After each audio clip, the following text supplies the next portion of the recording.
everyone for joining the webinar today. First, I'd like to introduce myself. My name is Betsy Seibel. I am the Director of Marketing Communications here at Teledyne Tekmar. I am appreciative that you are joining us.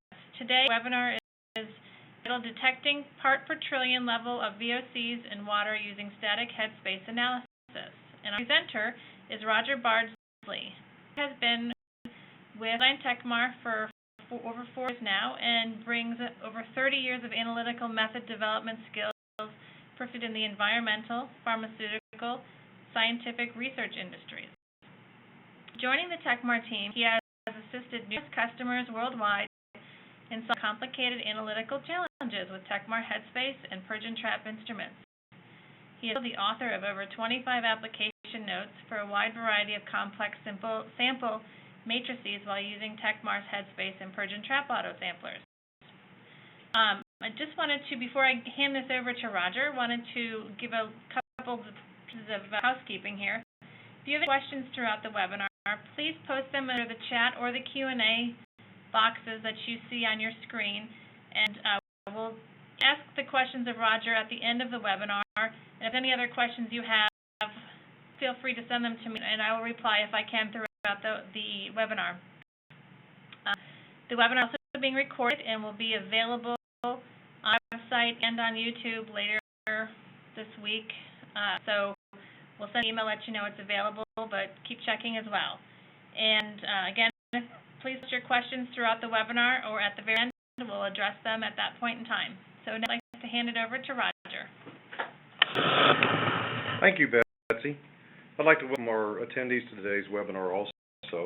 We'll be presenting our application note on detecting parts per trillion levels of VOCs in water using static headspace analysis.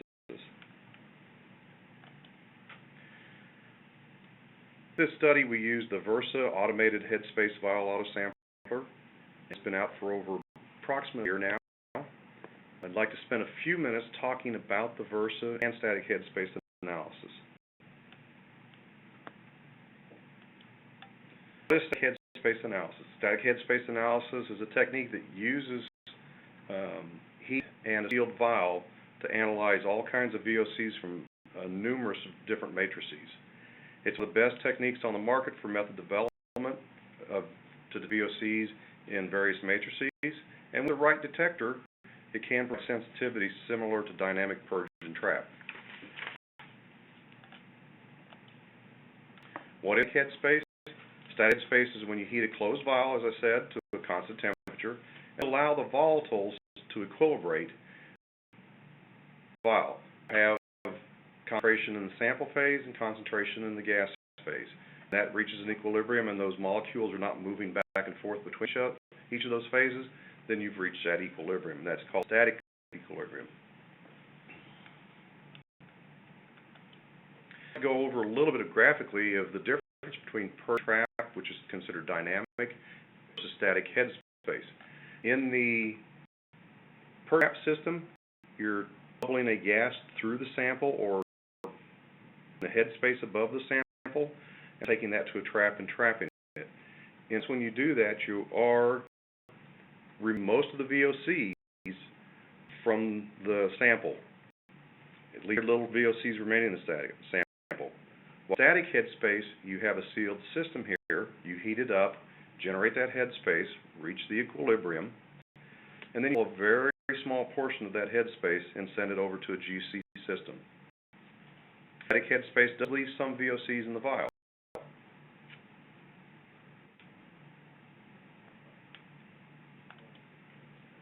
Why headspace analysis? It can be used for both qualitative and quantitative analysis. You have the ability to assay a variety of different sample matrices, from polymer films, tablets, polymer pellets, pharmaceuticals. We use it in food and flavor industries, alcohol, and environmental samples, including soils, can be done by headspace.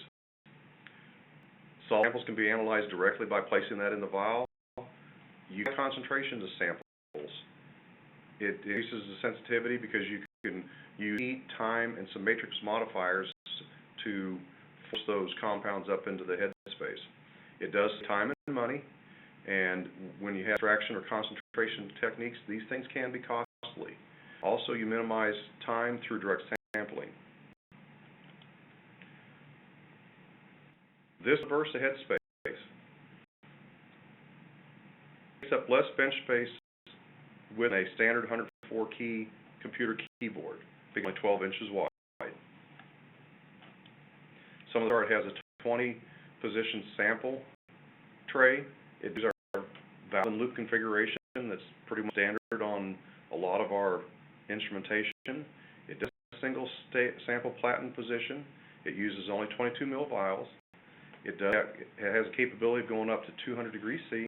With a standard 1 mil loop, which we use for this study, there's available. That includes up to 5 mils and down to about 200 microliters. You have integrated mixings on low, medium, and high. It has an inert sample pathway, including the transfer line. It has in pressure control. As always, it has an automatic leak check and a benchmark test, so you can test to make sure the boards and all are working properly. We do have the method optimization mode on the Versa that allows you to change parameters to see what effect that has on your sample. It uses a TechLink 2G software. It does require a USB connection and keeping up with today's computer technologies. It comes in a standard and a full 21 CFR capability, so you can trace people and how the instrument's being used.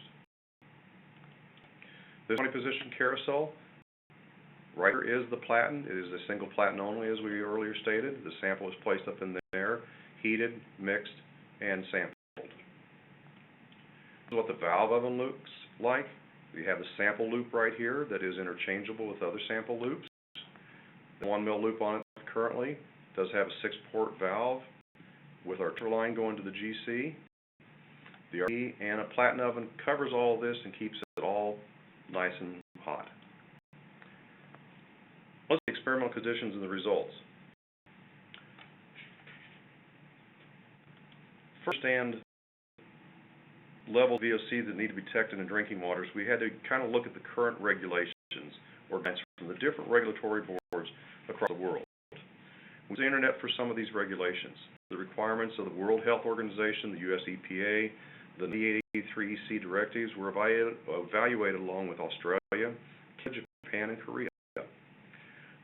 It was all these groups typically address the same compounds, however, they have different allowed levels of these compounds. So a few tables, I'm going to go through some of those. National Primary Drinking Water from May of 2009 had 2 levels that they posted. The first value listed in the table is what they call the maximum contaminant level. There was a second value that is in parentheses here that's they would like the public health goal to reach. And as you can see, some of these are 0. The superscript that you notice here for items like chloroform indicate that this is one of the compounds of the trihalomethanes that need to be calculated. In Japan, they have a limit of 60 for chloroform and a maximum of trihalomethanes of 100.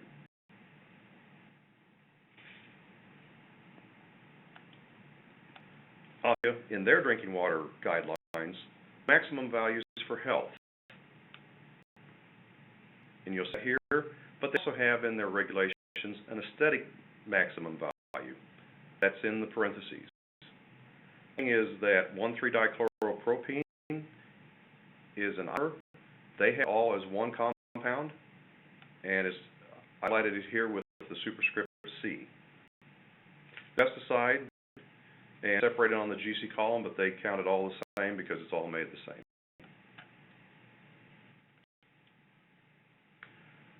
Also, the guidelines totaled all the xylenes for a maximum. And again, you see bromoform as a trihalomethane.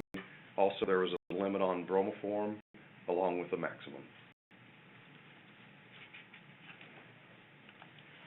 I included this slide because the European Commission has a website where you can find all kinds of official drinking water directives of all their member states. Kind of extensive, and these are in the languages of the countries, and we looked through those and attempted to include those in our presentation. Moving on, in this study we used laboratory-grade water for all samples, blanks, and standards. Our stock standard was prepared from a 524.3 and 502 commercially available mix. We used 60 compounds that were of interest to everybody. We prepared 2 methanol stock standards, one at 5 ppm and one at 50 ppm. From there, we prepared calibration curves from 0.02 ppb, which is 20 parts per thousand, parts per trillion, up to 20 ppb. We did prepare 2 MDL solutions at 0.05 ppb and 0.1 ppb. We used 7 of those for testing. We placed 10 mils of these working standards in a 22 mil vial, and that's what we use for our headspace analysis. Moving on, we used 3 internal standards. One was fluorobenzene, then 4 bromofluorobenzene, and 1 2-dichlorobenzene deuterated. This paired as a single solution methanol at 4 ppm for all internal standards. We took 5 microliters of this standard and placed that in all the samples and the blanks for a final concentration of 2 ppb. I used 10 mils of sample, blank, and standards in the standard 22 mil headspace vial.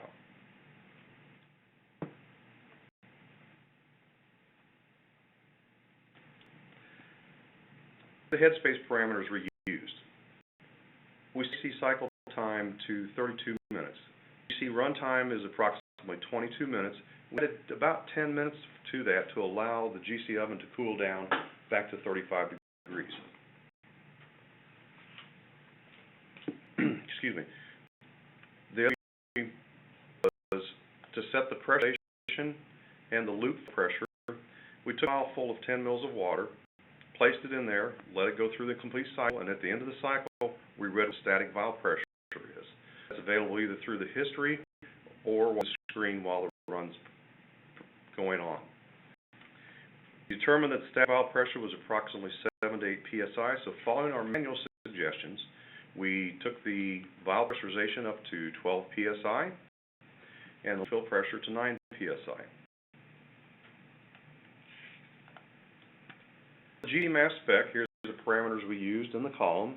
The mass spec does have a 220 liter per second turbomolecular pump. We took them and used selected ion monitoring mode, which is variable. What that is, you take the ions you're looking for and place them in a time window so the mass spec scans only those ions at that time. To determine this, we injected a 20 ppb standard to find the retention time of the 60 compounds, and then we went back and set all this up in the mass spec. As a note, SimScan is one of the current methods allowed in Korea for the detection of 1,4-dioxane in water using Static Headspace. The technication note for this is on our website, and we'll list it at the end of the presentation. Moving on to the chromatograms, this is a total chromatogram of the SIM ions that were placed in the mass spec software. This is a 0.5 ppb standard. This is typically one of the lowest levels currently used in the US EPA 524 methods. Remember, in the National Primary Drinking Water Regulations, this is significantly higher than the public health goal of 0 for numerous compounds. It's also about 10 times higher than the MCL from the National Primary Drinking Water Regulations for 1,2-dibromoethane, EDB. That's 0.05 ppb.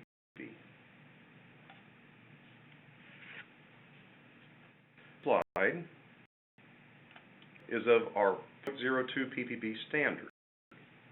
Most of these are very observable. This is again the total ion chromatogram of the SIM ions. This PPT level is a factor of at least 10 times lower than the 500 ppt level we just looked at. Again, this is parts per trillion, not parts per billion, when I'm mentioning 20. Pulled out the specific ion of 75 and overlaid it on this chromatogram. So the size for cis-1,3-dichloropropene relative to this area. Now we'll start taking a look at some of the data generated. Here's values for the what's called the early eluders or gases. difluoromethane, chloromethane, vinyl chloride, bromomethane, and trichlorofluoromethane.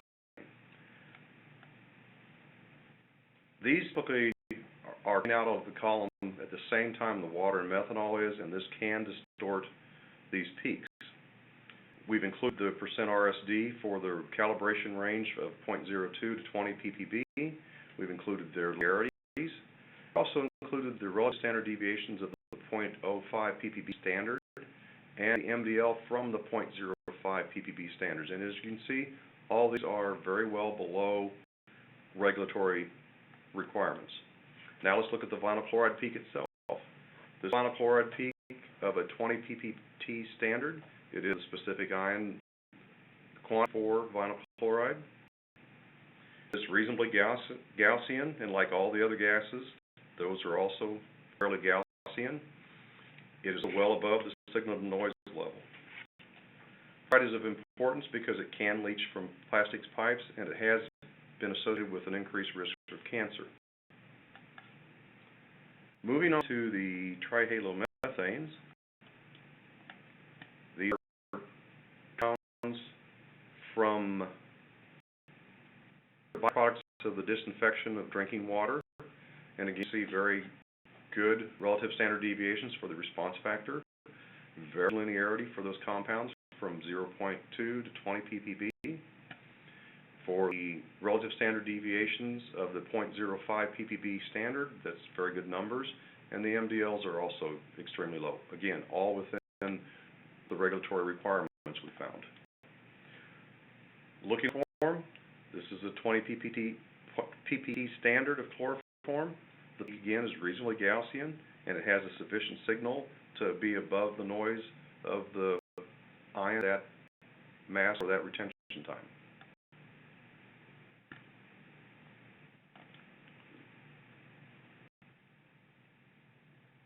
Compounds are the benzene, toluene, ethylbenzene, and xylenes, only referred to, as we know, as BTEX. Again, looking at the response factors, they're all well below the regulatory requirements. Again, the linearity looks great. The standard deviations of 7 samples of the 0.05 ppb standard are all fairly low, which gives us a very low minimum detectable limit for those. One to point out is toluene is a background contaminant in our lab, and as a result, it has a little bit higher relative response factor deviation. Move to the benzene peak. Again, we see benzene peak at 20 ppt. That's also reasonably Gaussian. It's got fantastic signal-to-noise ratio, so it's well above the noise of the ion in the mass spec at that time. It's considered to be associated with an increased risk for anemia, decrease in blood platelets, and an increased risk of cancer. So that's why, as we all know, benzene's a concern in drinking water. Final compounds that we're going to look at today are called the late eluters. Again, all of these compounds have excellent values. Clarity looks great.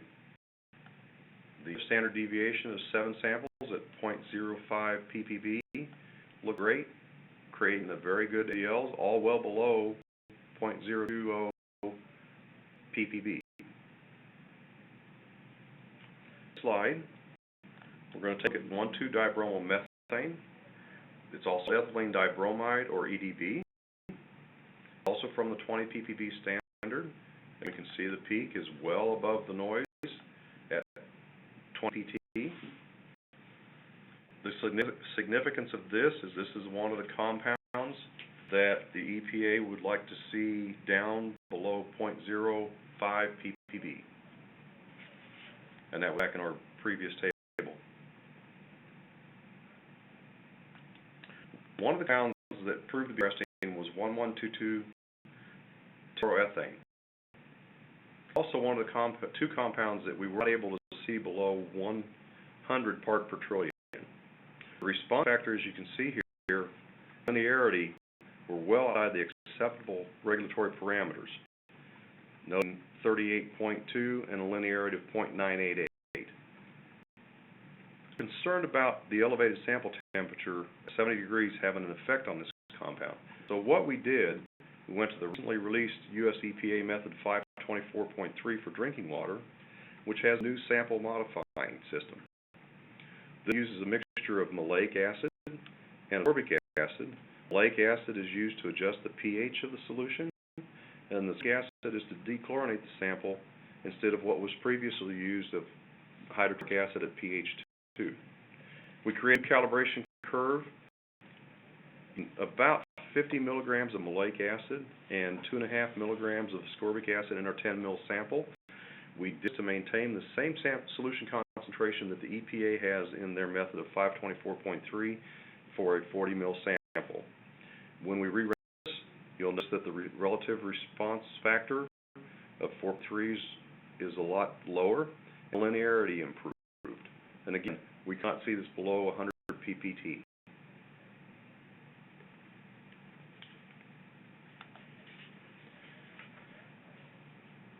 Not all compounds had a detection limit of 20 ppt. 7 of the 60 compounds were detectable at 20 ppt, meaning we could see a peak. And if we back to the previous slide, we could see all those peaks. One compound was not detected at 20 ppt, and that's 2,2-dichloropropane. Compounds were not detected at 20 or 50 ppt, and that was the 1,1,2,2-tetrachloroethane that we've already discussed, and 1,2,3-dibromo-3-chloropropane. Typically, these are also difficult samples to detect when you're doing the standard 524.3 type method. So for the two compounds, we use the 100 ppt standard to determine their MDLs.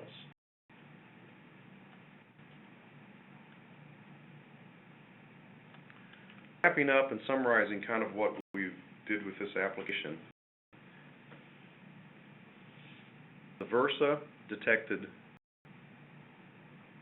all VOCs in drinking water using the GC mass spec in the selected ion monitoring mode. We were able to detect 57 of those 60 compounds down to 20 ppt, which is equivalent to 95% of the compounds. All of them had a linear R value greater than 0.995. 56 of the 60 compounds, or 93%, had response factors whose relative standard deviation were less than 10%. Methylene chloride or dichloromethane, toluene, and styrene we typically see as laboratory contaminants in our lab, so that's expected. One, which we've included in this, was a 1,1,2,2-tetrachloroethane, whose value significantly improved when the new EPA maleic acid ascorbic acid system was used. The averages of all 60 of these compounds are, for the response factor relative standard deviation was 6.8, linearity was 0.9994, the relative standard deviations of the MDLs were 6.6%, and the MDLs themselves were 0.011 ppb. Summary on the VERSA. The VERSA is a versatile economical static headspace autosampler for detecting VOCs in water. It's extremely efficient when the GC runtime is greater than or equal to the static headspace equilibration time. We also have an application note utilizing the HT3 automated headspace vial sample for the detection of part per trillion levels of VOCs in water with static headspace, and this will be available shortly in June on our website.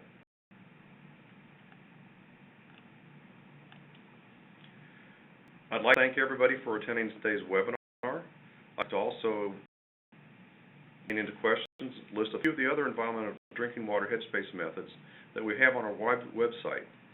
Some of these, as you can see, are two of the methods we developed for the Korean methods, also gases in hydraulic fracturing solutions.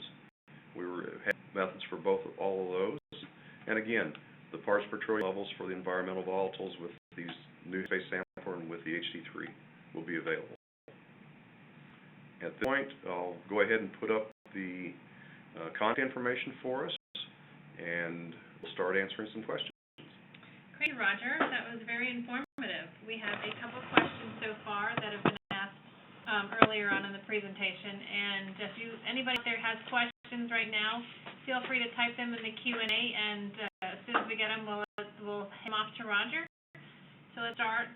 One question came in. Roger, are you familiar with U.S. EPA method 107 for vinyl chloride by GCFID Headspace? Not sure with that, but we could take a look at that and get back to you and let you know if it is Headspace listed as a Headspace method. Our HT3 should be able to handle it. Okay. And we'll get with you offline. We'll do some research and get back with you on that. Another question was, how are internal standards and surrogates added? Manually? Added manually. That's why we used 5 microliters. That's about half of the microliter syringe. And as you see in the application note, most of those additions were below 10% RFC for the internal standards across the calibration curve. Okay. Another question, what kind of detector do you have if you do not have MS? We have an FID, but there again, that would cause a lot of issues. We do not have ECD or PID Hall or some of those other detectors that could also detect this compounds. Now, I'm not sure what the lower limits of those would be. So if you want to send me some more information, I can share that with Roger. Until I get that, I'll move on to another question. What kind of preservative is used for Headspace? Have you tried iodated compounds?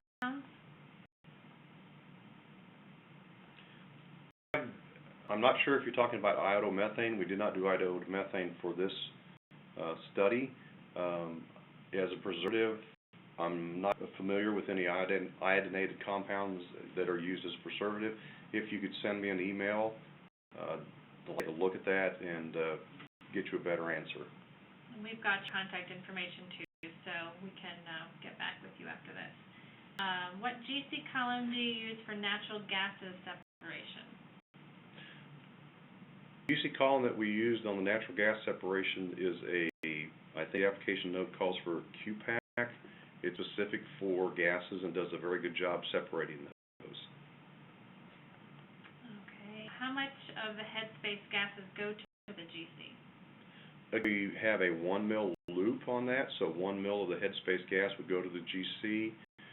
With a 10 mil sample, you have approximately 12 mils of Headspace gas in the vial. Okay, I think that is it for questions at the moment. Nope. Here's another one. How are you separating into CO2 and natural gas components? N2 and CO2 and natural gas components. Again, that would be done with the different column. We'd have to take a look at that and see how the column would separate those out. With the hydraulic fracturing gases, we do methane, ethane, ethene, and propane, and all those were separated out on this column. I'm not sure, we could not detect the nitrogen or the CO2 because we do not have a thermal conductivity detector or TC detector here. What are the pros and cons of Headspace versus Purge and Trap? Big question here.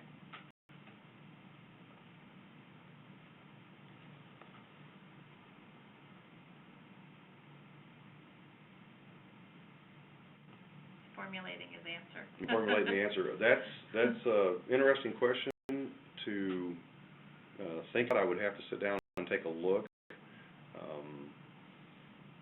think the pro for Purge and Trap would be minimal handling sample, which some people prefer.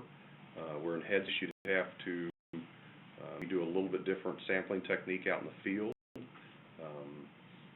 For example, take a 10 mil vial with the whatever preservative you would need into it, a 22 mil Headspace vial, taking it to the tap or wherever you're collecting the water, collecting in the 10 mils, placing that in the Headspace file, and sealing it up would be similar to virgin trap, where you just fill the full vial and cap it.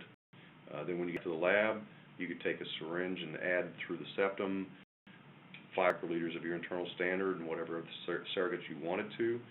So again, the pros and cons would be a lengthy discussion.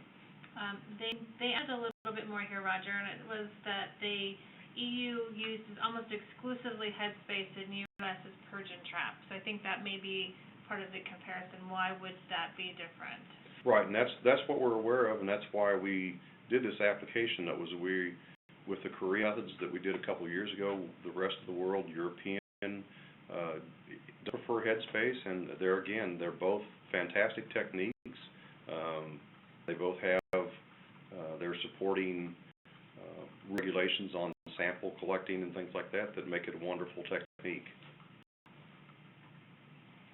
I think that's it. Stay on for a few more, if there are any more questions, but it looks like that is all that has been posted. Again, I appreciate everybody joining us today. The webinar and the slides will be available on our website, and the webinar will also be available on YouTube. So check back with us, and we'll send you a notification when it is available. Again, I appreciate it, and have a great day, everyone. We'll stay on if there's some more questions, so we'll answer those. And again, for those that have to log off, I appreciate you joining us today. The other question, Roger, is